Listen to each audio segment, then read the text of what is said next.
Tamil student channel viewers எல்லாருக்கும் வணக்கம்.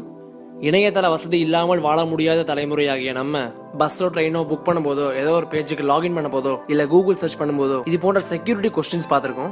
ஆனா இதெல்லாம் எதற்காக அப்படின்னு தெரியுமா? ஸோ இன்னைக்கு நம்ம பார்க்க போறது I'm not a robot எப்படி ஒர்க் ஆகுது அப்படிங்கிறது தான். ஐ எம் நாட் அ ரோபோட்டை கிளிக் பண்ணீங்கன்னா நீங்க ஹியூமன் கன்சிடர் பண்ணிக்கும். சப்போஸ் ஒரு ரோபோட்டை வச்சு நான் அந்த பட்டனை கிளிக் பண்ணா அது கரெக்டாக ரோபோட்னு ஐடென்டிஃபை பண்ணுமா? வாங்க வீடியோவில் பார்க்கலாம். முதல்ல இந்த கேப்சர்ஸ் எல்லாம் எதுக்காக வந்துச்சு அப்படிங்கிறத பற்றி பார்க்கலாம்.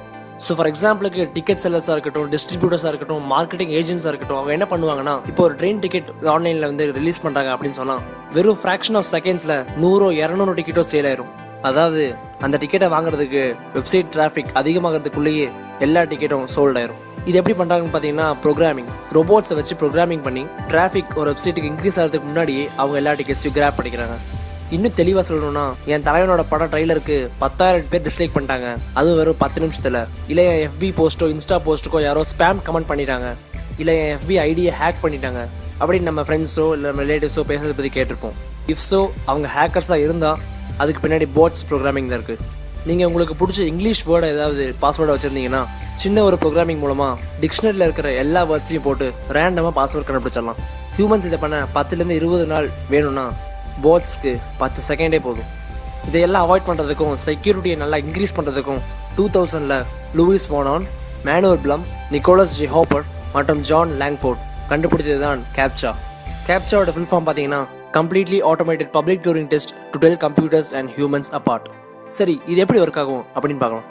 எக்ஸாம்பிளுக்கு கூகுள் எடுத்துக்கலாம். கூகுளில் பிளென்டி ஆஃப் டேட்டா இருக்குன்னு நமக்கு எல்லாருக்குமே தெரியும். நீங்கள் ஒரு ப்ரௌசரில் ஒரு வெப்சைட்டில் என்ன பண்ணுறீங்கிறது கூட கூகுளுக்கு தெரியுங்கிறது உங்களுக்கு தெரியுமா? நீங்கள் உங்கள் மவுஸை மூவ் பண்ணுறது கூட, உங்கள் கர்சர் மூவ்மெண்ட்டை கூட நோட் பண்ணுங்கிறது உங்களுக்கு தெரியுமா?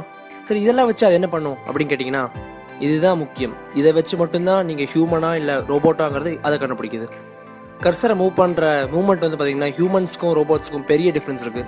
பழங்கால முறையை எடுத்துக்கிட்டோன்னா, அதாவது லூயிஸ் வான் கண்டுபிடிச்சது என்னன்னா ஏன்ஷியன் புக்ஸ்லேருந்து யூஸ்வலாக பேசப்படாத வார்த்தைகள் எடுத்து அதுக்கு பின்னாடி நாய்ஸ் கொடுத்து டிஃப்ரெண்ட்டாக டிஸ்டார்ட் பண்ணி ரோபோட்ஸ்னால ஈஸியாக ப்ரெடிக்ட் பண்ண முடியாத அளவுக்கு டிஸ்பிளே பண்ணுவாங்க. ஸோ அது மூலிமா ஹியூமன்ஸ் வந்து அதை டைப் பண்ணி அவங்க ஹியூமன் தான் அப்படிங்கிறத ஈஸியாக ப்ரூவ் பண்ணிடலாம்.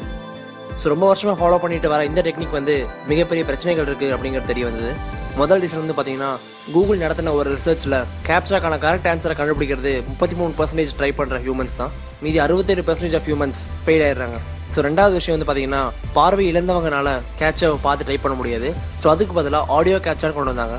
ஆனால் காது கேட்கும் தன்மை கம்மியாக இருக்கிறவங்களுக்கும் பார்வை இழந்தவங்களுக்கும் இல்லை மற்ற விஷயங்களால பாதிக்கப்பட்டவங்களுக்கும் இது ஒரு ஈஸி டாஸ்க் கிடையாது.